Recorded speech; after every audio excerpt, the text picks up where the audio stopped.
amabanga utari bwumve ikaze uvyure mugenzi wawe ikiganiro imbaraga z'umuzuko kimaze gutangura. Ijwi rikumva ni umuhanuzi w'amahanga kuva United Pentecostal Church Kigo bishingiro ryunze umwe namwe muyera. Uyu munsi uraza kumva ivyo utari bwumve, uyu munsi uraza kumva ubuvugishwa, uyu munsi uraza kumva intahe, uyu munsi uraza kuronswa ndetse n'akanya ko gutelefona kugira ngo tukuyobore canke se tukubare aho dukorera. Ariko kandi vyura mugenzi wawe tikigana imbaraga z'umuzuko catanguye. Yesu Kristo akugirire neza, Yesu Kristo aguhereza umugisha. Reka dushimire Imana imbere yuko dutangura, imbere yuko dukomeza. Data wera, data mw'izina rya Yesu Kristo wa Nazareti, ndagushimira ndaguhimbaje kuri Imana nziza, ndagushimira ndagutaziye kuri Imana y'imbaraga, uri Imana y'ubushobozi, uri Imana uhindura ibyanze guhinduka. Reka ubwiza bwawe bwigaragaze kano kanya mw'izina rya Yesu Kristo wa Nazareti. Reka imbaraga z'umuzuko zikore buri muntu wese aka kanya ariko aratwumviriza mw'izina rya Yesu Kristo wa Nazareti. Amen, amen, amen. Yesu Kristo agure neza, Yesu Kristo aguhereze umugisha. Kaze uyu munsi ndakubarira ngo umwasi wawe araza gukwitwa hasi mw'izina rya Yesu Kristo wa Nazareti. Kaze reka ndakwibutse ko dukorera kuri United Pentecostal Church Kigobe. Ni shengero ryunze umwe namwe muyera, dukorera ku mashuri yitiriwe abashinwa mu Kigobe, dukorera ku mashuri yitiriwe abashinwa mu Kigobe kuri CFP Kigobe, Centre de Formation Professionnelle de Kigobe. Uyu munsi ni kwa gatatu, murabizi tuza gutangura saa 4 ku Kaburungu maze turangize saa 10. Wewe ukeneye mubonana n'umuvugishwa, ufise intebe cyangwa se uza kuzana ya ntererano y'inyubako, kaze uze kwiyandikisha. Ndaguhereza nimero ya telefone kandi biraza kugenda neza mw'izina rya Yesu Kristo umunya Nazareti. Karibu rero, Yesu Kristo agure neza. Karibu rero, Yesu Kristo aguhereze umugisha. Ni umunezero ntangere wo gusubira guhura nawe. Wewe uri kuranega amatwi, ntuje kure ya radio yawe, ntuje kure ya mudasobwa yawe. Abari mu micungararo itandukanye y'isi bari kudukurikirana 5 kuri 5. Aho navuga abari mu Zaburayi niko abari mu bihugu bitandukanye aka kanya bariko baradukurikirana. Yesu Kristo abagirire neza, Yesu Kristo abahereze umugisha. Muri ko muradukurikirana, Yesu Kristo abahereze umugisha.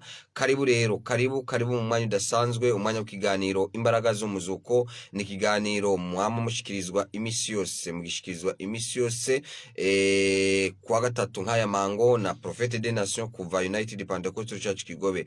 Reka rero uraza kumva ivyo utari bwumve, reka rero uze kumva ivyo utari bwumve, uze kubona ivyo utari bwabone. Ni vyiza rero kuvyura mugenzi wawe, ushobora no kumutelefona. Bariko baradukurikirana aba kuri YouTube, mudukurikirana Albine TV, abari kuri Facebook mudukurikirana kuri page yanditseko Prophète Albin, mudukurikirana kuri page yanditseko Prophète Albin. Iyo niyo page muri ko muradukurikirana ko. Yesu Kristo abagirire neza, Yesu Kristo abahereze umugisha. Uyu munsi ndakuzaniye agakuru keza, ntuje kure. Harabonza kubarira amazina, harabonza gusoma amazina afitiye ma message. Ntugende kure ya radio yawe, ntugende kure kandi utumbereza neza agashinge kuri 87.6 FM kuri ngurukanya bumenyi yawe. Baba bari muri Amerika, abari ku mugabane wa Burayi, mu bindi bihugu bya Afrika, mwese muri kudutega amatwi, muri kudukurikirana 5 kuri 5. Ikaze rero, ikaze. Reka ndakwibutse wewe utaraza kuri United Pentecostal Church Kigobe, abazana na Koteville ufata bisi ya Gasenyi. Reka ufata ya Gasenyi ukabarira urenganye ku macuniro, ubarira convoyere ati munshikane kwibarabara rya Kigobe ngiye ku mashuri yitiriwe abashinwa mu Kigobe. Niko uca wururuka gitwa rya Kigobe, ni Avenue du Cinquantenaire mu Gifaransa ariko bagise ngo ni rya Kigobe, maze ugaca wururuka ubajije abakora kuri station. Haro station Mogas, haro station Sodika, haro na station Kobire, haro n'ishami rya Banko Butishuri gitiriwe abashinwa mu Kigobe riri he. Baca bakurangira cyangwa kabaza atanu akorera umuhanuzi w'amahanga hano ni hehe. Baca ku mashuri y'abashinwa, baca bakurangira ucuza muri auditorium VIP. Karibu rero, ndagwaha ikaze. Abazana na Cote Garde Nord namwe muzana na mamurenganye inikima NS ndakwibutse ko ari shuri kaminuza nderabigisha. karibu rero ucona iryo barabara ryinjira mu Kigobe kuri ambasade y'Abanyamerika, nta rindi barabara rihari. Reka rero ndakwibutsa wewe dufatiye hagati ikiganiro twamaze gutangura, genda kuri Albine TV, ni kuri YouTube, urabona ubuvugishwa navuze bw'isi yose, na cyane cyane abaprezida n'abandi barongozi bazohamagagwa nkaba mboneyeho akanya ko guhoza igihugu cacu Afrika kigenzi cacu ca Chad. Umuyobozi w'ico gihugu yitavye Imana kandi urabizi nkuko nari nabikubariye, bajya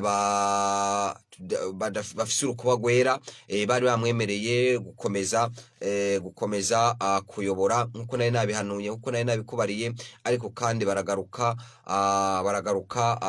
bafasha abandi bateguye kugira ngo ntakomeze. Rero Imana mwakire mu bwami bwayo, Yesu Kristo agwirire neza. Ido nido ubisanga kuri Albine TV, twamaze kubihanura hezigiye twarabihanuye, bwa buvugishwa bwo kuva 2020 gushika 2045, ubusanga ko bwa buvugishwa bw'umwaka, bwa buvugishwa bwo kwezi bwose ubusanga ko Yesu Kristo akugirire neza, Yesu Kristo agohereze umugisha. Twagiye turavuga twavuze ibizaba kugira ngo usenge witegure, Yesu Kristo agwirire neza. Twavuze ubuvugishwa rero ibijanye n'imyuzurira, imyuzurira sinzi kumva icari cyo ngira cyumva, turavuga imiriro, turavuga amasanganya zaba catastrophe mu kintu n'ingwi kinibiza n'isibe, catastrophe ngira ngo nibiza n'isibe, tuvuga uko catastrophe nibiza n'isibe, ibyo byose turabivuga. Nuko nguko wewe uriko uradutega amatwi aho uri hose, Yesu Kristo agohereze umugisha, Yesu Kristo agohereze umugisha, Yesu Kristo aguhe icyo umutima wawe wifuza. Uyu munsi ndakubarira ngo uraza kubona, uraza kuronka, uraza kumva ibishasha utari bwumve, uraza kumva n'intahe utari bwumve.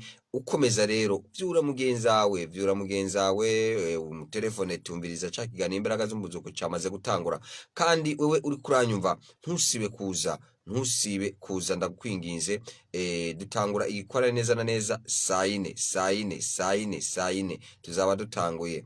Ntureke rero kuza, Yesu Kristo agwirire neza, Yesu Kristo aguhereze umugisha. Namwe muri ko muradukurikirana ku mbuga nkoranabaga, mukore share ariyo partage, share ariyo partage, mupaktaje mugira like, amajeme menshi ku mbuga ariyo yose, yaba YouTube, yaba Facebook, yaba Twitter, hose mukomeza mukora share kugira ngo abandi inshuti n'abagenzi cyangwa bari mu magroupe murimwo ndetse na WhatsApp bakomeze babona ikiganiro, kuko kirimo amabanga adasanzwe, kirimo ubushobozi. Reka ndakubarire umwasi wa mbere ufise, umwasi wa mbere abaho ndamukubarira, umwasi wa mbere abaho ndamukubarira. Reka kandi muri kano kanya mbonereho gutumirira wewe dimanche ntuzasibe,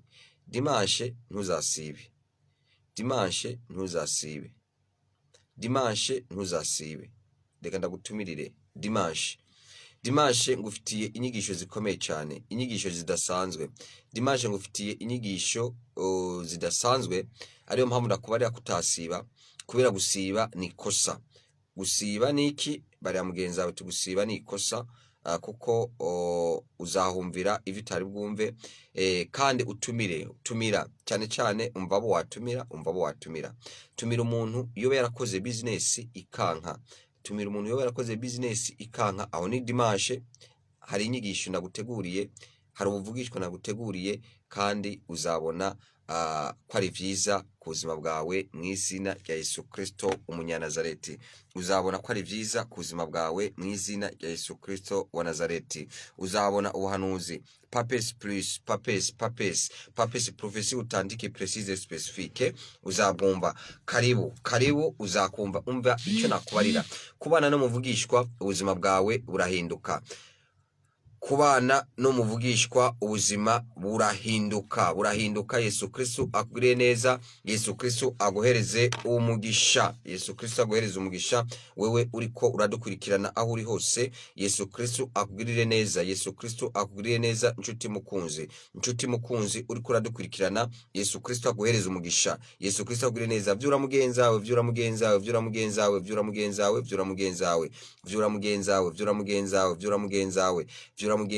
raba shekereya, vyura mugenzawe raba shekereya, rebo shekereya, vyura mugenzawe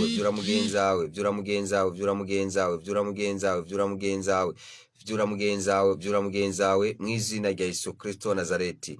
Vyura mugenzawe raba shekereya. Ndabona hari igice imvura iri kwiragwa, raba shekereya, hari igice imvura iri kwiragwa, ariko ndikubuza kumviriza ikiganiro imbaraga z'umuzuko, vyure mugenzawe tikiganiro imbaraga z'umuzuko camaze gutangura, biragenda neza mw'izina rya Yesu Kristo umunya Nazareti. Biragenda neza mw'izina rya Yesu Kristo umunya Nazareti, mw'izina rya Yesu Kristo wa Nazareti. Biragenda neza mw'izina rya Yesu Kristo wa Nazareti. Biragenda neza mw'izina rya Yesu Kristo umunya Nazareti. Biragenda neza mw'izina rya Yesu Kristo umunya Nazareti.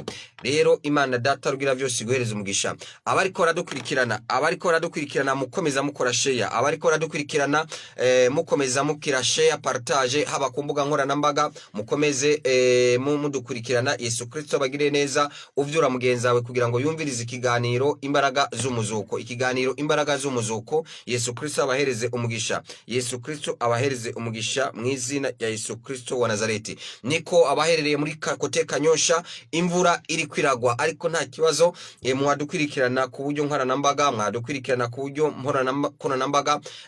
Abari muri Kote Kanyosha imvura iri kwiragwa, ariko mutwumvirize kuri mbuga nkoranyambaga yaba YouTube Albine TV, muri kudukurikirana canke page Facebook muri kudukurikirana. Yesu Kristo abagirire neza, imvura nta kibazo muraza kumva mw'izina rya Yesu Kristo Nazareti. Ndetse munadatubona no kuri live.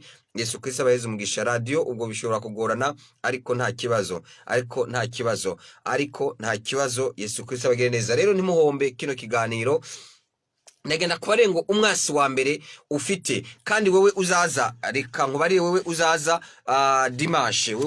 dimanche, reka ndakubarire ibishasha, wewe dimanche nzakubarira, uzoza dimanche ndagufitiye agakuru keza. Dimanche uretse ko nzaguhanurira icambere kini nzakubarira umuganga wawe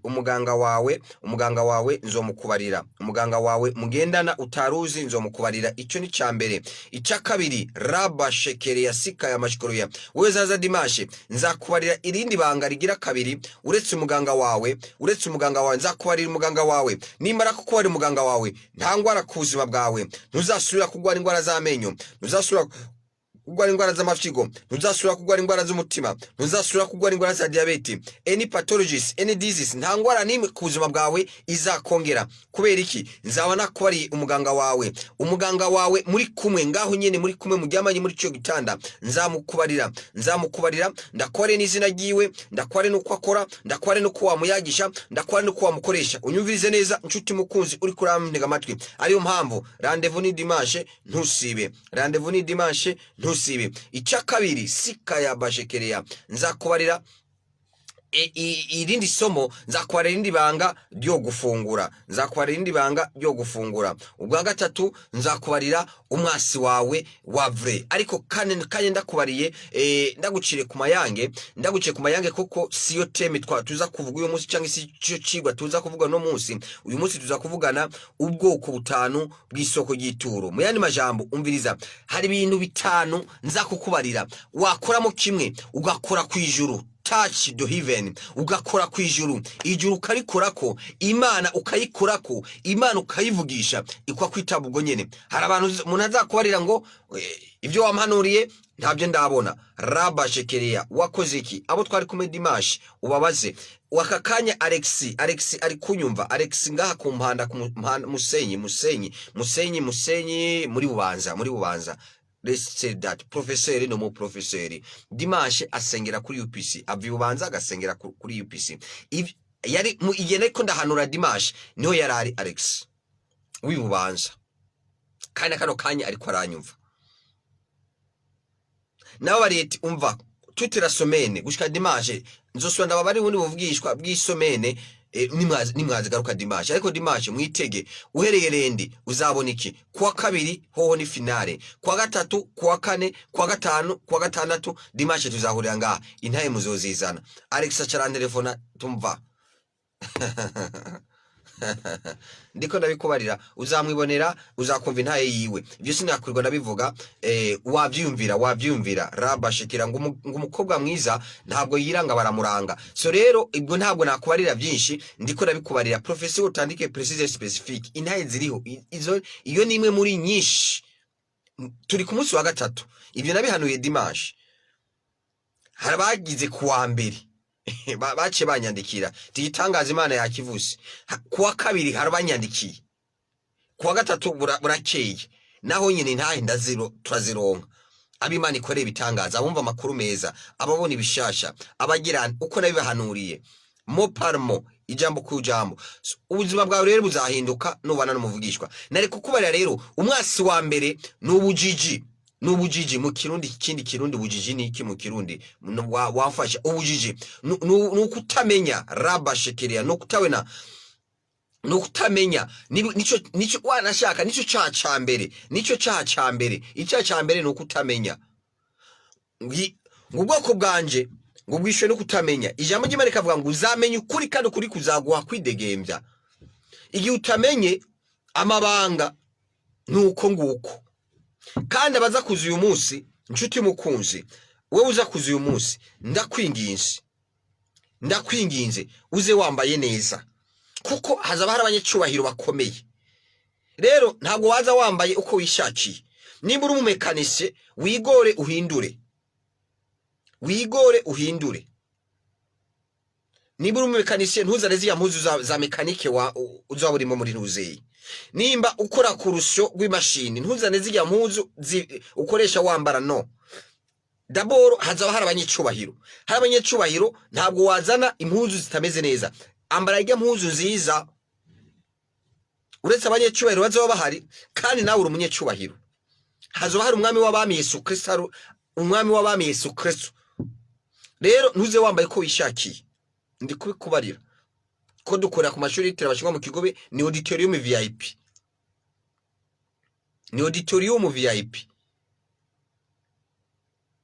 ni auditorium nyene cyubahiro première dame yaherezamwe agashimwe wa mukobwa wa mbere bita ngo ni Miss Burundi kuwa kangaye haheze rafwa pass uri kuranyumva ni byiza kumenya aho uzabugiye ni byiza kumenya uko wifata ko hazabugiye karibu rero Yesu Kristo aguhereza umugisha nako kubarira dimanche rero programme ya dimanche nzakubarira ubwoko bw'ubukene wewe wabuzi uri umukene nzakubarira ubwoko bw'ubukene cyane cyane nzavuga ku bwoko bubiri bw'ubukene ubukene bwo ku mutima n'ubukene bw'imibereho cyangwa bw'ubuzima kandi uzavaho wabaye umukire mu isina ya Yesu Kristo umunyanazareti karibu izo ni inyigisho za dimanche ubwo n'ubuhanuzi bwa dimanche ayo n'amabanga ya dimanche ndi kukubarira dimanche uzakumva ibyo utari bwumve dimanche uzabona ibyo utari bwabone dimanche nzakubarira imibereho yawe ku buryo ihinduka kuziba bwawe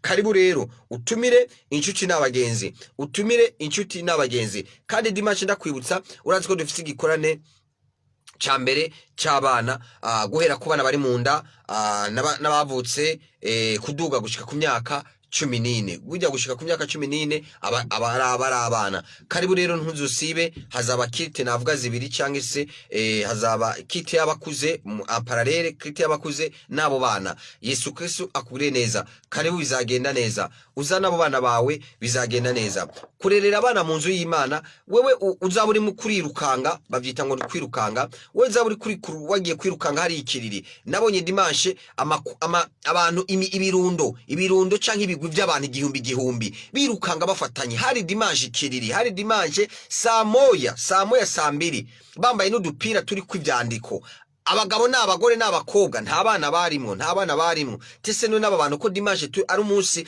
wo guhimbaza Imana wo gusenga Imana. Aba bantu byagenze gute? Abantu igihumbi, ikigo cy'abantu igihumbi, ikigo cy'abantu igihumbi, buriya bisi genderamo abantu benshi, mengo ni 18. Nakuze kubona bandika ko ngo 18, ngo hari ibibanza 18. Ariko umva nawe woza n'amakwasiteri 100, abantu igihumbi divisé par 18 na amakwasiteri na amabisi angahe? Na amabisi karibu 90 na ndiko ndabikubarira.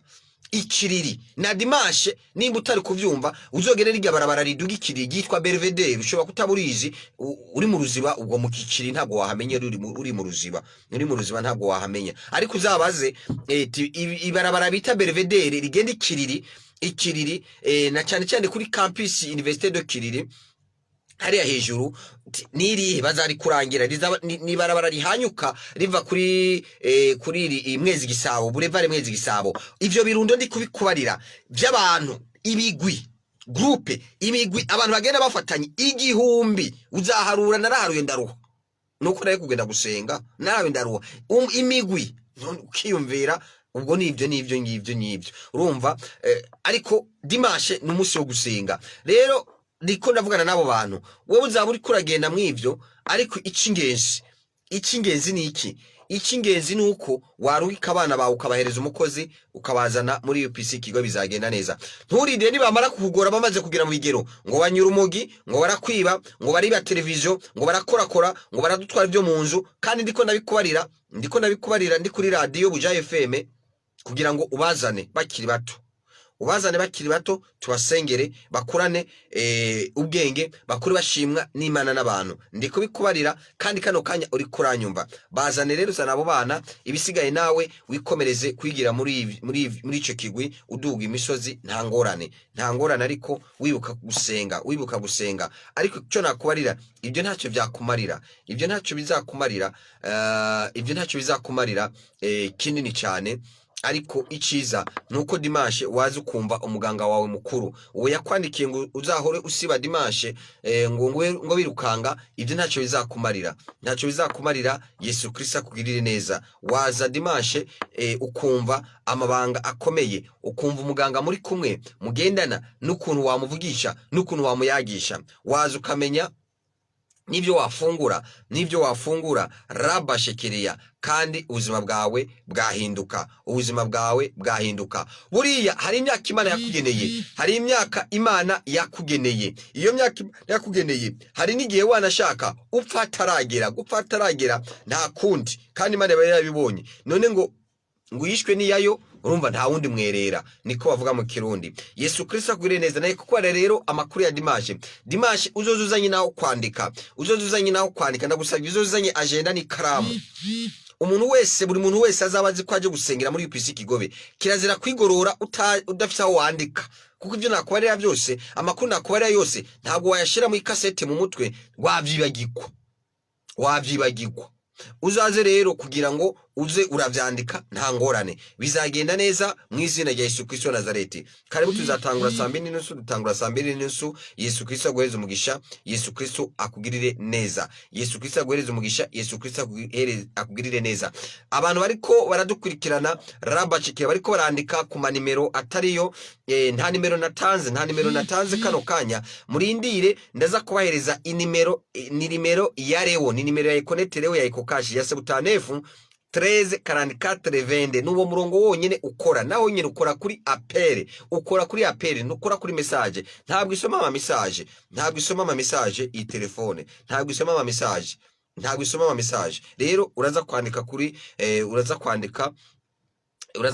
uraza gutelefona kuri 4913 nindaguhereza umwanya. Nare kukubarira rero ibintu bitatu, amabanga 3. Icambere unyumvirize neza, icambere cy'ingenzi ndi kukubarira ngo marakwa ari ibintu bitatu imbere ko ngenda kukubarira, ngenda gusigura ibintu bituma Imana uyikora ko live, ukayikora ko ukayitusha maze ikuruka igakora. Icambere ni ikihe? Unyumvirize neza.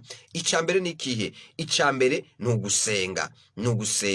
Gusenga bifite imbaraga nshuti mukunzi. Gusenga bikorora Imana irumva igakora. Gusenga reka ndaguha akarorero ka hafi ngo Paulo, Rabashike na Sila bari muri gereza, ishengero riba gusenga, baba guhimbaza no gutazira. Rabashekereya, unyumvirize neza, aho yarari Petero mwibohero ngo iminyororo yose yamucikaguriye ko agira n'indoto, ararota, maze abona marayika aramugendera aramwiyereka, maze acarasohoka agenda handi bariko barasengera. Ndiko nakwara imbaraga z'isengesho, gusenga, gutazira no guhimbaza, gusenga no gushima, izo ni imbaraga. Maze bariko barasenga, wumvise imbaraga. Igihe uri kurasenga buriya hari marayika, hari abamarayika bajerwa aho nyene, light aho nyene, kuzamura isengesho no guca bashira mu ngiro cya kintu uri kurasenga. Aho nakaroro ka mbere, imbaraga za mbere ushaka ko Imana kwiyereka, gusenga. Ntabwo uzasenga uri kurirukanga,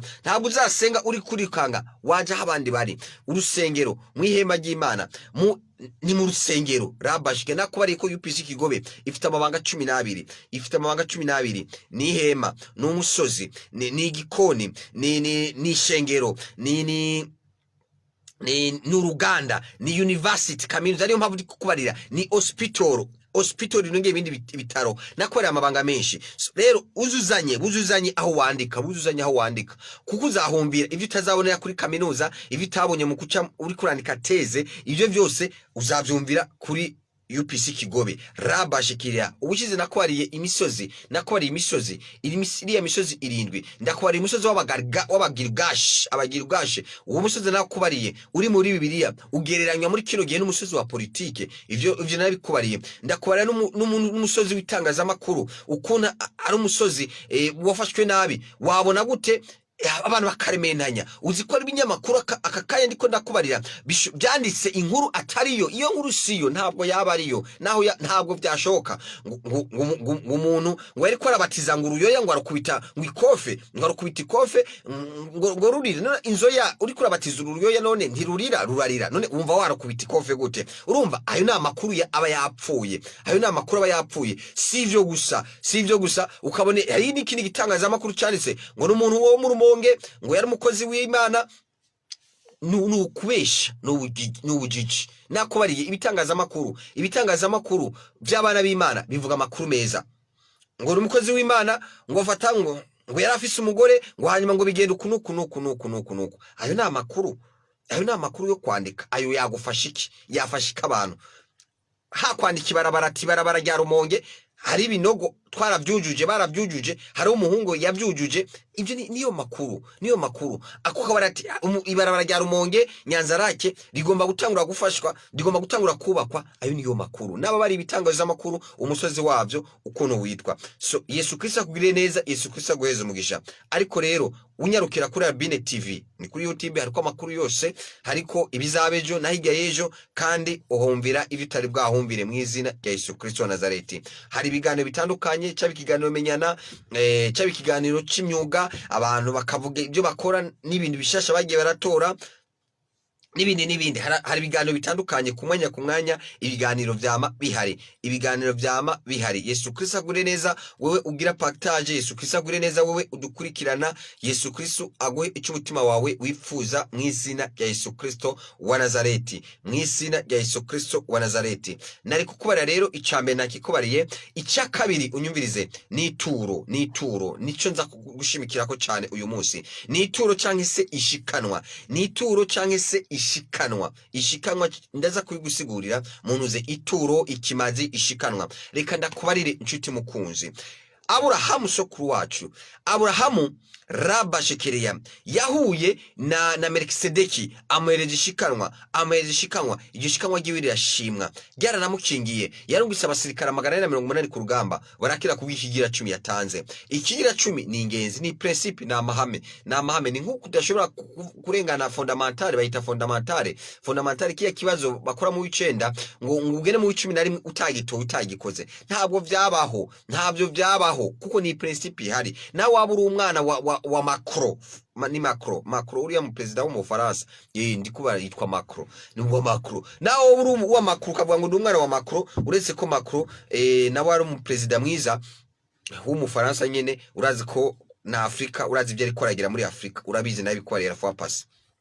noko nguko nawe waba uri umwana wa Macron ntabwo warengana waje kwiga mu Burundi utakoze kijye kibazo mbere ndetse uronke n'uburenganzira bwo kwiga muri systeme yo mu Burundi naho twiga muri systeme ya francophonie ntabwo wakwavasa kubera iki ni ihame rihari riri pour tout le monde rero ndi kukubarira ituro ni ikintu gikora ku Mana. Ikindi kigira gatatu sika yabashikiriya no gutazira no guhimbaza. Igihe uri kuratazira uhimbaza Imana aho nyene life irurukika kwiyereka ikavugana nawe igakora ibitangaza. Sinagenda kuri Zaburi ngo ndazisigure ariko reka tugende ku cigwa cy'uyu munsi mw'izina rya Yesu Kristo. Ngenda ko ari bwoko butanu bw'isoko y'ituro nico bikora mw'izina rya Yesu Kristo. Umva ni ikintu gikoze nugikora Imana izururuka ikore. Yesu Kristo aguheze umugisha. Yesu Kristo aguheze umugisha we Madrid nawe Breze ngaho aho uri hose. Yesu Kristo aguheze umugisha mw'izina rya Yesu Kristo umunyanazareti. Hari ituro rero risabwa n'Imana ngo uritange. Hari ituro risabwa n'Imana ngo uritange. Ndakwibutsa turi mu nyubako. Ituro risabwa n'Imana ngo uritange. Turi mu nyubako yo kubaka urusengero, kugura no kubaka urusengero. Karibu. Zana isima yawe, zana umufuko w'isima, uzane cyangwa uzane ikivara, byose birashoboka. Zana imisumari, zana rimwe cyangwa zibiri cyangwa zitatu cyangwa zine cyangwa zitanu. Zana naho waba ugwariye mu bitaro nta ngorane, amafaranga uyafite kuri konte cyangwa ufite amazi upangishije ntacyo tumudakorera Imana. Ibyo bavyita kwidedwana ni gutegura ijuru ryawe. Bavyita gutegura ijuru ryawe. Ni gutegura ijuru ryawe aho waba uri hose. Nubwire ngo Mana ngo nkorera iki, ngo manzo nkore muri ibi bitaro, ngo hama nanje zo gukorera ibyo. Imana yaguha umugongo nindahomba. Wewe ni guhamagara uwo munsi nyene muri ivyo bitaro urimo nimba ugwariye mu bitaro. Hazora havutse uzoca ugenda mu gisata ca maternity tihavutse abantu bangahe. Nimba muri morgue hagiye muntu umwe muri maternity havutse muri ivyo bitaro urimo 100 bagusubirira. Wavyumvishije kipere kiganye question mark nindagira nshuti mukunzi wakumva nigihe kino nigihe cyo gukorera Imana. Nigihe cyo gukorera Imana. Igihe cyo gufyina cyo kujarajara cyaramaze kurangira. Ndafuwa pasa nabi kubariye. Igihe cyo kujarajara cyararangiye. Kino nigihe cyo gukora. Hari umuririmbyi yavuze ati Mana imyaka nzorambira ku isi uzoyimpenda gukorere mu nkora ibintu by'akamaro. Igituma utapfuye nuko ari ibintu by'akamaro utarakora. Ubwizwa gukora. Nimba ari byo wamaze gukora hari ibindi ugisigaje gukora ntabwo uraheza kuko nurangiza gukora iby'akamaro uzitahira. Uzagenda Imana izaguhamagara. Rero Imana ntiyaragira kwiguhamagara kuko hari ibindi by'akamaro bisaba yuko ukora kandi ubwizwa gukora mu izina rya Yesu Kristo wa Nazareti. Ivyo by'akamaro rero karibu rero bikore.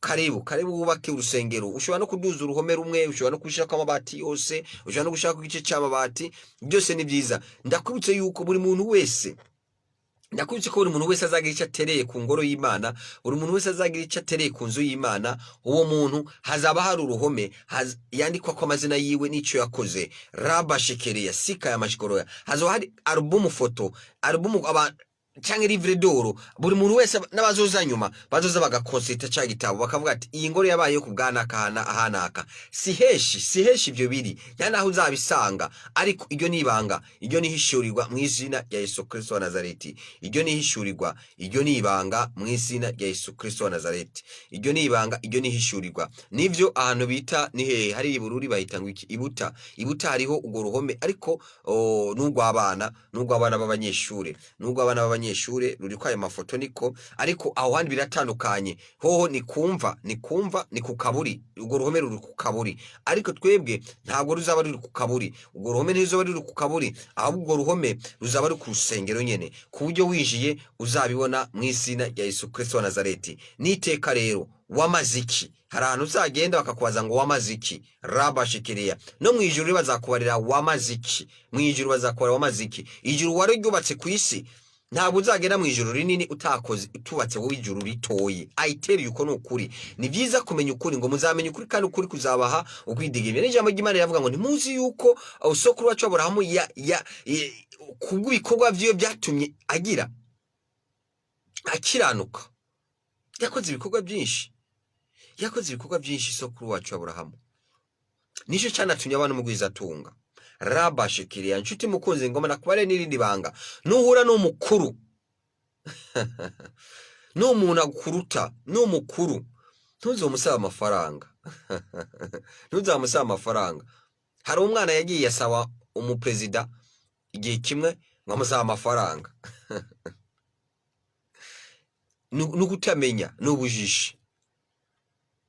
President ntibamusaba amafaranga. Nawe uri president wawe w'igihugu cyawe utuyemo, aho muri ko muratwumviriza kuko isi yose iri kutwumviriza. Ndi umuhanuzi w'amahanga, ntabwo ndi umuhanuzi w'igihugu kimwe. Buri gihugu cyose urimo, abariko baratwumviriza igihugu cyose urimo, ntuzosabe president wawe amafaranga. Iryo ni ikosa rikomeye, ni n'icyaha. Ni ikosa rikomeye kandi ni n'icyaha. Ni ikosa rikomeye kandi ni n'icyaha. Uzamusaba ibindi. Nimba ukene bizamusaba uzaze umuhanuzi akobarire. Akora amakuru y'ijuru tubwo wagira ukunuko. Yesu Kristo aguhereza umugisha, Yesu Kristo akugirire neza. Nuko utamenya rero, nakore kutamenya n'ubujiji. N'ubujiji, ubujiji ni icyaha. Si n'icyaha gusa birica, kandi n'umwasi. N'umwasi. Karibu rero dimanche uzakumva amabanga akomeye mu izina rya Yesu Kristo Nazareti. Samedi tuba dufite amasengesho guhera saa 1:30. Karibu ukuzaza wambaye uza kuvyumva uyu munsi nuza kuza, ariko uyu munsi tuza gutangura saa 4. Ariko wewe ukeneye mubonano n'umuhanuzi kandi ufite intebe uze kuza, protocol irakwakira. Naza mukurangiza ndaza kwa nimero za telefone ushobora gutelefona kusaba umubonano. Karibu Yesu Kristo agure neza, karibu Yesu Kristo aguhereze umugisha. Lundi prochain nta mubonano nzatanga. Lundi prochain nta mibonano nzatanga kwa mbere uza. Sofa waza babisabye bazanye intebe. Sofa waza babisabye bazanye intebe. Kwa mbere windwi iza nta mubonano nzatanga. Sofa uzaba yazanye intebe canke se azoba ari kuri rendezvous wazakigwa. Kwa mbere windwi iza nta mubonano wa buri muntu wese tuzatanga. Karibu rero Yesu Kristo akugire neza. Karibu. Ibikorwa ni byinshi. Karibu Yesu Kristo akugire neza. Karibu Yesu Kristo aguhereze umugisha. Karibu Yesu Kristo aguhereze umugisha. Karibu Yesu Kristo akugirire neza. Yesu Kristo akugirire neza. Yesu Kristo aguhereze umugisha. Ubwo uno mwanya mwiza nakobare ngo ituro risabwa n'Imana ngo uritange. Turisanga mu Itanguriro 22:18. Niyo havuga ukuntu Imana yitwa Yehova Yire. Bivuga ngo uhora haza utuma bironkeka. Uhora niwe bituma bironkeka. Ku musozi uhoraho niho bironkeka. Aburahamu hano handitswe Aburahamu byagenze gute? Imana iragenderera isaba Aburahamu ati genda ku musozi uyu n'uyu umpereze umwana wawe. Icyo gihe Isaka yari afise 16 maze biragenda neza. Ajana n'abasore 118. Abasore yari afite bamaze kugenda aravyemera abasiga ku musozi umwe maze arakomeza aja hakurya. Imana ikubwiye ngo mpa ico kintu iba ikubashe. Njuti mukunzi uri kurantega amatwi aho uri hose, Imana ikubariye ngo mpa ico kintu iba ikubashe. Aka kayimba nikura kubara ati mu muvuko w'isima mikiro cy'imisumari nuwa unyubakire ibikubashe. Ubundi yagitwaye itakubajije. Bangahe yabitwaye itababajije. Bangahe yabitwaye itababajije. Bangahe yabitwaye itababajije. Bangahe Imana yabitwaye itababajije. Nza abantu benshi yatwaye ibitenge. Hari umuntu nzi yatwaye ibitenge 100 ntiyamubajije. Nzi umuntu yatwaye imodoka ntiyamubajije. Nzi umuntu yatwaye n'inzu. Imana imenye uko bigenza yigutwaye. Na titiri irahindura. Ntiyamubajije neyo. Niyo umugore wiwe irayimutwara inzu 2 yiwe ni umugore wiwe. Imana irinzi gusaba, impa umufuko w'isima, nyubakira, mama bati 10, mama bati 20, wakwirukanga kuko ibikubashe. Ibikubashe urinde ngo Imana data uyibaze ngo urinde umuremyi gusabe, imuremyi wawe gusabe, nuko ibikubashe. Ababikoze iyo ubikoze, iyo ubikoze ubukoze ku mutima w'Imana. Aho uri kurayumviza hose, aho waba uri hose, uri umukozi mutoyi, uri umukozi wo mu nzu, uri umuntu atakaza ofise, aho uri hose, uri ku butere kuranyumva, uri kubunterekwa, uri mu ruziba, uri mu kabezi, aho uri hose ndi kukubarira ibintu, kora ku mutima w'Imana. Ntuzoba ukoze ku mutima wa profeti, ubu ukoze ku mutima w'Imana. Ibi bintu ndiko ndakubarira, kora ku mutima w'Imana, kora ku mutima w'Imana, kora ku mutima w'Imana.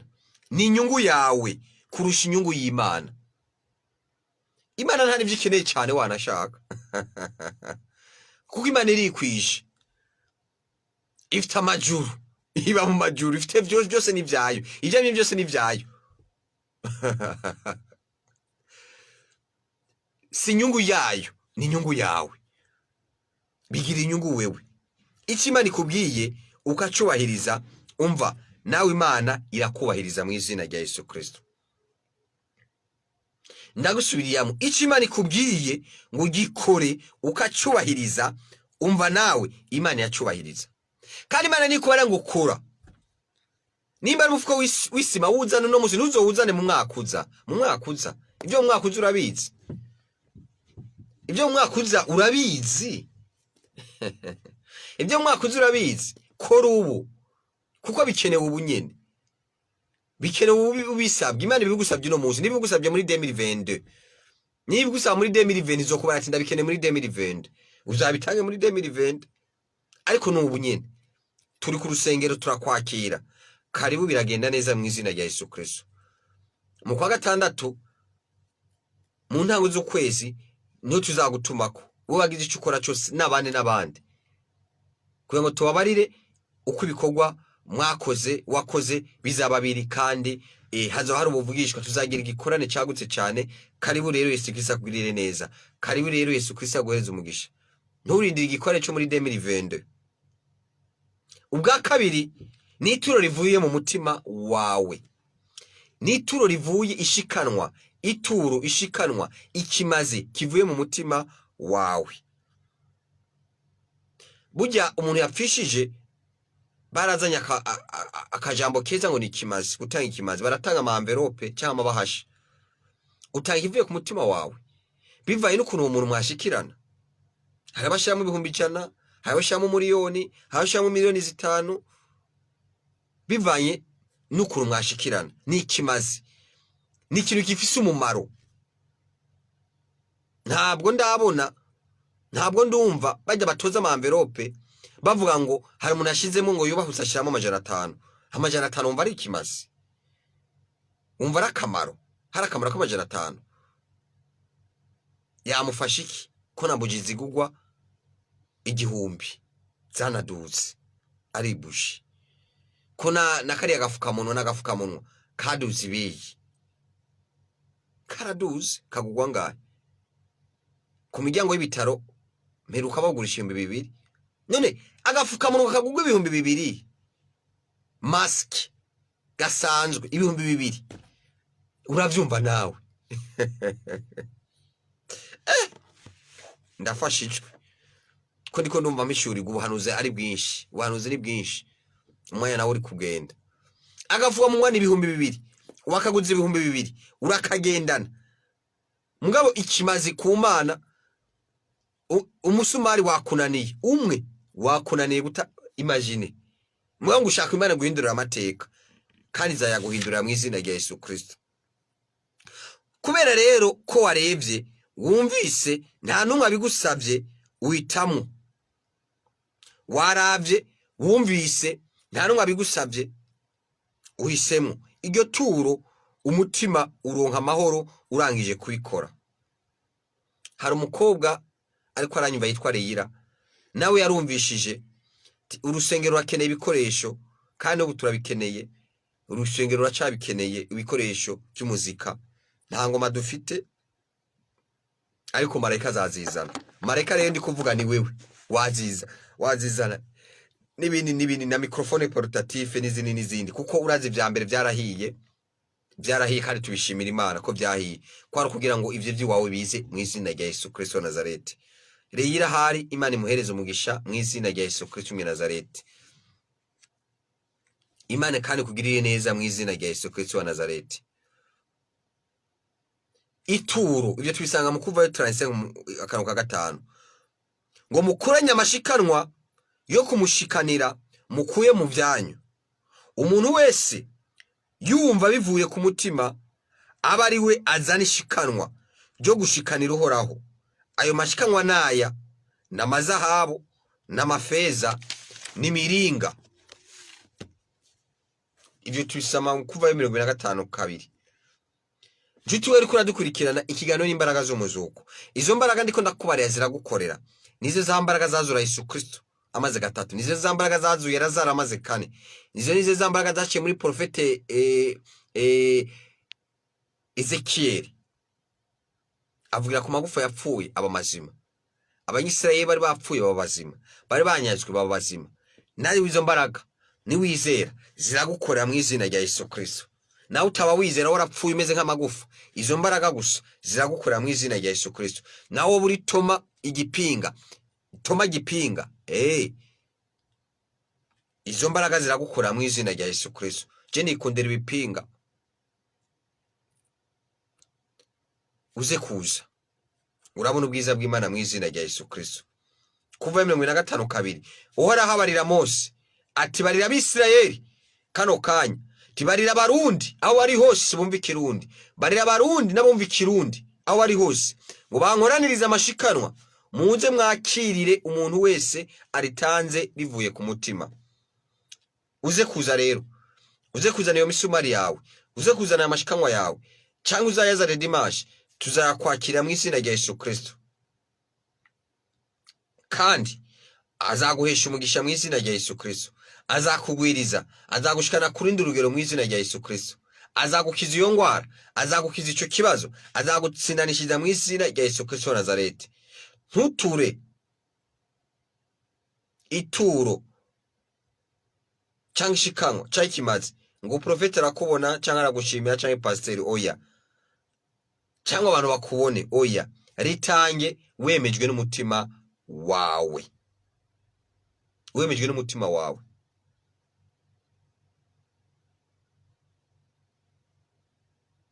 Bariya biyemeza cyangwa bariya batanga muri ibi by'inyubako, je profete nta nibyo ndaba, hariho komite biraba, nta nibyo ndaba. Ikimenyetso rero ntabwo nabiraba gute, ntabwo nabiraba. Wewe ni hagati yawe n'Imana, ni hagati yawe n'Imana.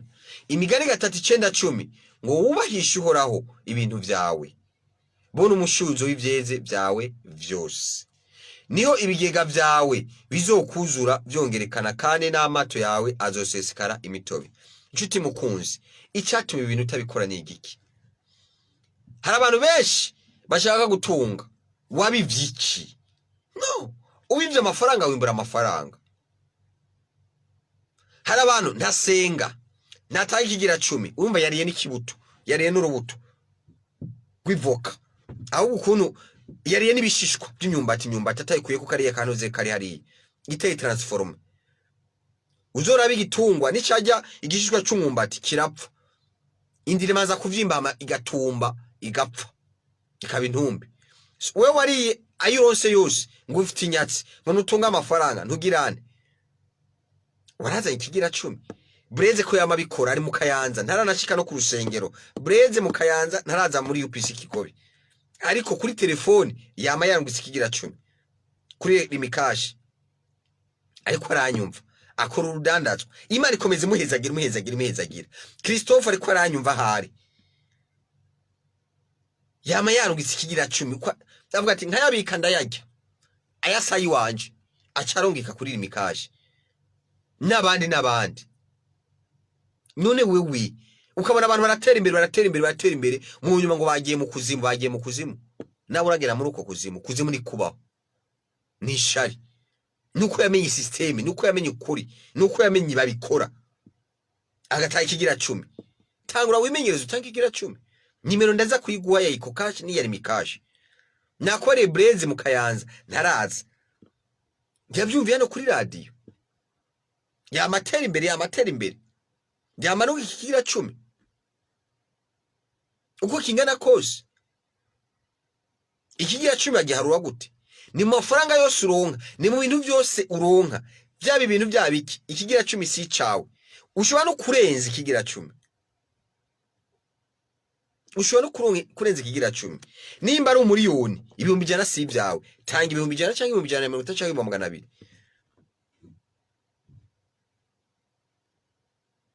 tanga ibihumbi jana cyangwa 200 naho worenza ukurenza ngubivye byinshi azimbura byinshi ni faida yako narakoreti na profete ndi profete naje ndatanga ikigira 10 naje ndatanga iryo shikamwe naje ndatanga ico kimazi why wewe utabikora ariko reka nakwibutse wewe uri kuranyumva uyu munsi hariho acte prophétique tuza gukora acte prophétique idasanzwe unyumvirize neza uze wavyiteguriye rabashekereye uze wavyiteguriye ni acte prophétique yo kuba abakire unyumvirize neza ubaze inoti y'igihugu cawe nini inoti nkuru y'igihugu cawe abariyo uzabufise ni dukorera ko acte prophétique ibaze nimba uri umufaransa ubaze ati mu Bufaransa inoti nini niye barayikubarira nimba uri umunyarwanda ubaze ati inoti nini yo mu Rwanda ni uyabaze none wabuzi uri umwene gihugu wawe utazi inoti y'igihugu cawe naho waba waragihunzemwo cyangwa waragipfuyemwo kumvo zitandukanye utazi inoti nini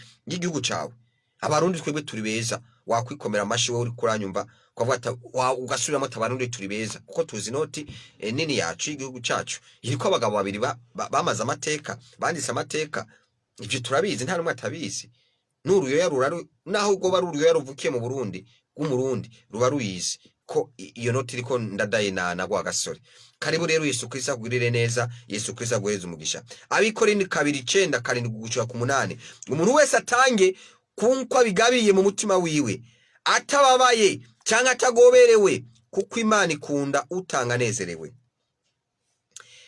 kandi Imana ishobora kubasaza ku buntu bwose kugira ngo murushirizwe gukora ibyiza byose mufise ibibahagije muri byose inshuti nimba ushaka ibiguhagije karibu muri UPC Kigobe ibiguhagije biriho uzahumvira inyigisho hari inyigisho zakubushe hari inyigisho zavuze ngo uzapfura umukene izo nyigisho nta handi uzazikurirwamo ni muri UPC Kigobe ndaguhaye ikaze uzamererwa neza ubuzima bwawe buzahinduka imibereho yawe izahinduka I tell you uzava mu bwiza uja mu bundi uzaba mu banyuma uje uba mu bambere ibyiza byose bizahera kuri wewe mwisina Yesu Kristo wa Nazareti ndaguhaye ikaze ubugira gatatu nishikanwa canke se nituro rerekejwe no muhigo ibyo nacyo turisanga muri Samuel wa mbere 1:10-11 ngo maze Hana asenga uhora afise intuntu arira cyane icambere asenga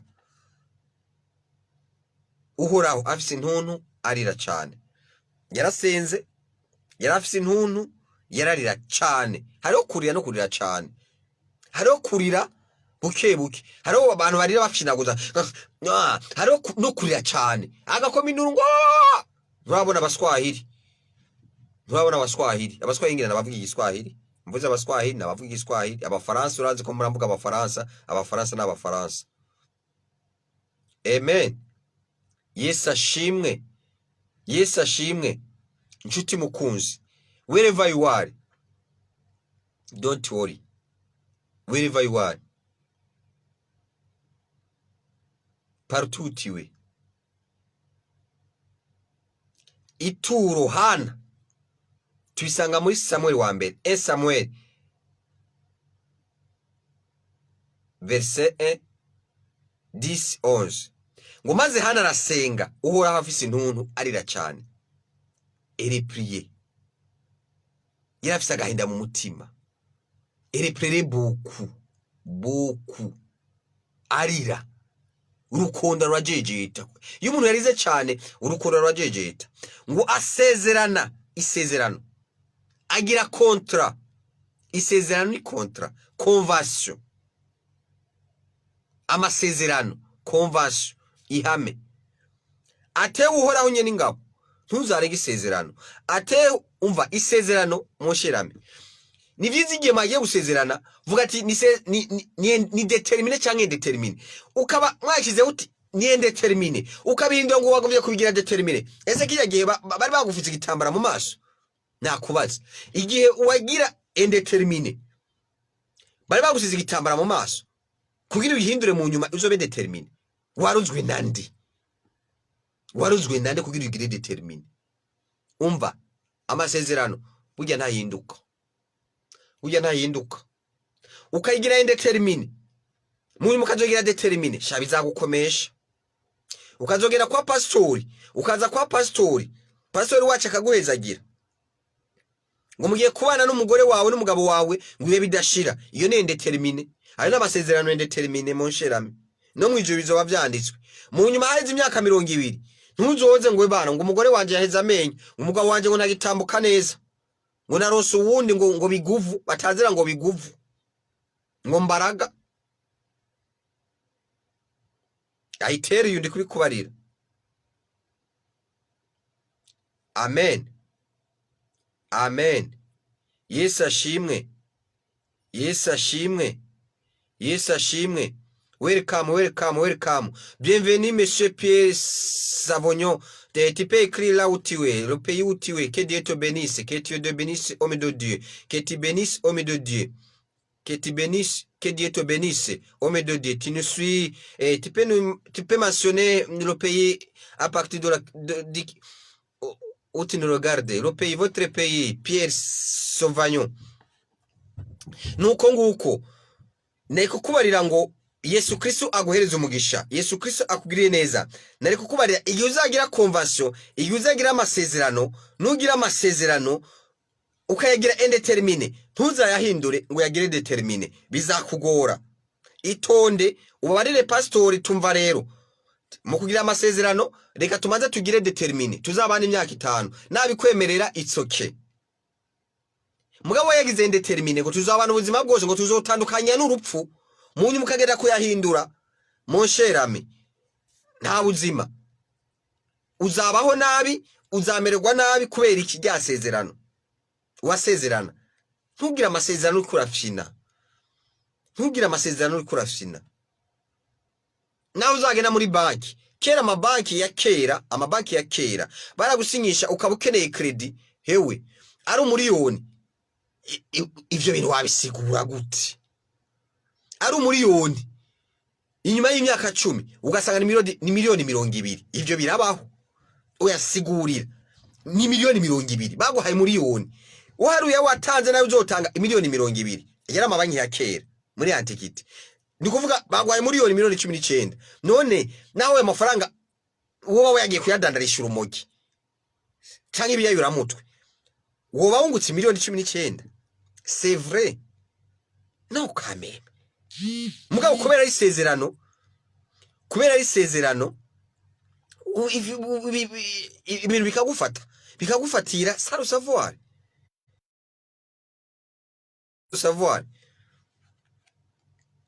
Yesu Kristo akugirire neza Yesu Kristo aguhereza umugisha ibintu bishobora kugufatira sans savoir utabizi asezerana isezerano ate Uhoraho nyene ingabo ni waraba umwaro wanje inshoreke yawe ukanyibuka ntunyibagire jewe inshoreke yawe ukantabaza umwana w'umuhungu nanje nzomuguha Uhoraho abo wawe kuzorinda apfa kandi nta rupfuhe nta gwembera uzamugera ku mutwe iyo umuntu ari mu kibazo kora ico kintu mana ndagusabye umiki kintu nanje ndaguhigiye umuhigo iki kintu nukimpa ubwa mbere ndakoze iki kandi numara kukimaza gukorera iki. Imana yari ikeneye profete authentique. Hana yashaka umwana umwe w'umuhungu, Samuel, bisigura Shamweli, Shamu, uwo nasabye Imana. Amaze kubikora, Imana imuha abana 5, abahungu 3 n'abakobwa 2. Imana nawe izaguha inshuro 5 mu izina rya Yesu Kristo wa Nazareti. Ubwa kane ni ituro ry'uburemere, ni prix à payer. Ituro ry'uburemere ni prix à payer. Prix à payer, prix à payer. Ibyo navyo tubisanga 2 Samuel 24 à partir de 18 à 25, page 379, Bibiliya y'ikirundi. Rimwe utanga mu ni rya prix à payer, ni rimwe utanga mundu gasigara uribwa munda. C'est une offrande que tu donnes, quitte à ce que tu regrettes par après, tu regrettes quelque part. Tu vas regretter par après, quand tu vas donner le prix pareil. Pour le moment, nous sommes en train de construire, nous voulons construire l'église, donc l'église de Dieu. Alors nous avons besoin de soutien de chacun. Si tu as des crews de construction, le ciment, les tôles, tout ça, les fers à béton, amenez-les. Ou tu peux participer à l'achat de l'église, à l'achat de la place.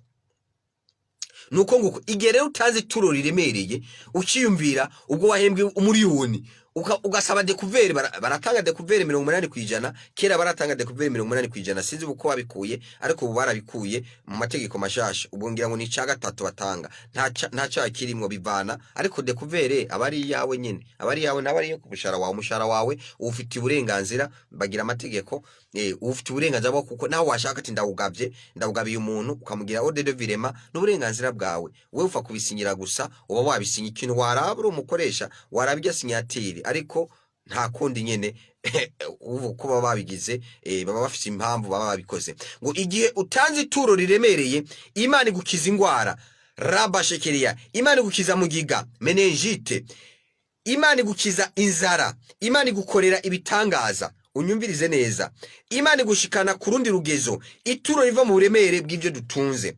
Reka ndakubarire, hano uno yari umwami mu gihugu ciwe hatera ikiza ca mugiga meningite. Reka ndakubare ko meningite uri ubwoko 5, yagende rihindagura. Hariho meningite ya cryptocoque, meningite tuberculose n'izindi. Meningite influenza ziri ubwoko 5, ariko reka ndakubare kuri mugiga haruna meningite bacterienne. Mugiga rero nayikukubarira, uwo mwami mu gihugu ciwe atera ikiza, ariko Imana mbya tumviriza kugenda gukirize, nyubakira uguri kibanza unyubakire isengero. Aragenda arabikora. Rero umva, ndikumva hari igihugu kimwe onabijetize, ngura ndabikubarire, onabijetize babijetize ati kugira ngo tuzagwahangane n'ikiza kihari ni miliyaridi 200 z'amarundi. Aho nashize mu marundi, sine mu madolari. Miliyaridi 200 z'amarundi mu madolari, ubwo ni miliyaridi zinga, miliyaridi 200 ni miliyoni 100 z'amadolari, ariko mu marundi miliyaridi 200 bare muri budgetisation. Imiliyaridi 200 igihugu naco gihugu cofata tere rusengero, twaba ku rusengero kubimba 500 miliyoni 500 n'amafaranga make cyane. Imana yochikiza ico kiza. Ico wakora ni ikihe? Ni ico wakora. So nimba hari umuntu yegereye amazi, ndi kubona amazi ya Tanganyika ari kuduga, hari n'abantu bari gutakaza, bazotakaza, bataratakaza bazotakaza. Nimba waratakaje, nuzi utore serum spirituel, ugende ushire hagiriye ahantu, urasubira mu nzu yawe, cyangwa ugende upange nta ngorane. Navyo gupanga ni vyiza, gupanga nta cyaha kirimo. Reka wewe uba ahantu amazi ariko araza, ejo azoza, hirya ejo azoza, ubona cyangwa ugende ubarize abantu bakora mu bintu bya ijebo bakubarete, ese ahamba ubona aya mazi y'ikiyaga cya Tanganyika azahashika kugira ngo anyononere. Nibakubare ati harimwo, uzocuza kuri UPC Kigobe usabe serum spirituel, ugende uhagire. Ndiko nabikubare, iyo ni acte prophétique, ndiko nakora amakuru avuye mu ijuru. Nimba ushaka kuhaba, nimba ushaka gusubira hahande, nimba ushaka kuzaguma hahande uhaba, uri kuranyumva. Nimba utabishaka naho nta ngorane, genda upange, uzadupange Igitega nta ngorane. Igitega nta mazi azashikayo, ntarashikayo Igitega, kandi ntazashikayo mu izina rya Yesu Kristo. Hari umunsi kandi ne mu misozi ni hejuru. tuvuga tugiye igitego ko tuduze. Ubwa gatanu mu kurangiza ni ituro rigerageza, test offering. Ni ituro rigerageza, Mana ndakugerageje nawe ungirira ico savye. Ituro ry'imbuto harimo icicumi ni ituro. Malaki 3:12, Malaki 3:12. Igihe cyose utanze icicumi uba ukoze ku mutima w'Imana. Umva nakubare babikora barakora ku mutima w'Imana. Imana yamibagwiriza, yamibagirira neza. Ndazo nakubare witwa ba Blaise, nakubare bitwa ba Christophe, nakubare bitwa ba Alexis, nakubare bitwa bande n'abandi. Sino badondagura bose ngo ndabaheze, ariko nabakubariye. Ubugerageje Imana.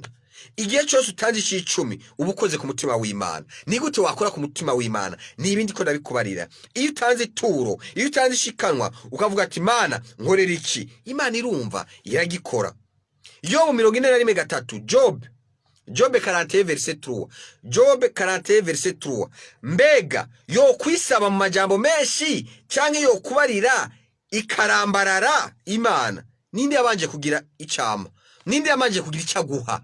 C'est Dieu qui t'a créé. Niyo yatangwe kuguha ubuzima. Shima nivyo yaguhaye. Shima nivyo. Il faut remercier Dieu à partir de cela. Dieu t'a donné de la vie en premier lieu. C'est Dieu qui t'a créé. Ibisigaye menya ko ivyo utunze vyose, tout ce que tu vois c'est pas pour toi, c'est pour Dieu. Uhere kuzima ku mafaranga n'ibindi. À partir de ta vie, ta richesse, ton argent, tout c'est pour Dieu. Ni vy'Imana. Kuko wavutse uri gusa. Tu es né étant nu. Nuko. Ninde yabanje kugira icaguha? Ninde yabanje kugira icampa? Ni Imana. Yatangwe ko mu buzima. Iyo ubikoze bikubera ukuboko gukora kwijuru, bikubera ukuboko gukora ku mutima w'Imana. Imana ikamaruka igakora. Ntukunda amafaranga nka wa muntu bambarira. No. Ubundi Imana ifite ibiganza bibiri. Yes, ufite ibiganza bibiri like this. Ibiganza bibiri. Urabona ko mu biganza bibiri nashizemo ibintu. Ubona no kwakira gute ntararekura? Ibiganza bibiri hose ndafise. Hano ofisi miliyoni, hano ofisi miliyoni. Similiyoni zibiri. Nakwakira ande gute? Ayandi yaza gute? Nakwakira gute? Kugira ngo nakire bisaba ko shira kimwe hasi ntakira. Natanze. Tu vois, j'ai donné. Narekuye. Haba kwa kuba kuri vide ndakira. Nuko bikomeza ubwiza kubimenya uko. Ntube nka wa wundi uravyumva nyine. Bavuga ngo akunda amafaranga, ngo nikingorongoro ngo aragikunda. Namwiboneye. Ndikukubara umuntu niboneye. Sinkuru mbarirano. Yesu Kristo akuriye neza. Yesu Kristo aguhereza umugisha. Nabanze kubikubarira. Nishikanwa ni ituro Imana ikwisabira ubwa mbere. Ubwa kabiri ni ituro rivuye ku mutima wawe. Ubwa gatatu ni ituro riherekejwe n'umuhigo. Ubwa kane ni ituro rifise agaciro. Ubwa gatanu ni ituro ryo kugerageza. Ndavuze ngo amahoro y'Imana kube ko mu izina rya Yesu Kristo. Ndavuze ngo ubwibwiza bw'Imana bukube ko mu izina rya Yesu Kristo. Kano kanya ni imbaraga z'umuzoko. Chakirahuri wagiteguye washizemo akunyu nyanyasengere mu izina rya Yesu Kristo. Wagiteguye ndagwaye in minute 1 minute umunota umwe mu mwanya cyambuga amazina y'abantu baza kuza fitiye ubuvugishwa fitiye ama message mu izina rya Yesu Kristo. Wateguye tegura wihuta utegura ikirahuri cy'amazi ushema kunyu gatoyi. Préparez un verre d'eau. Je vais prier pour ce verre d'eau.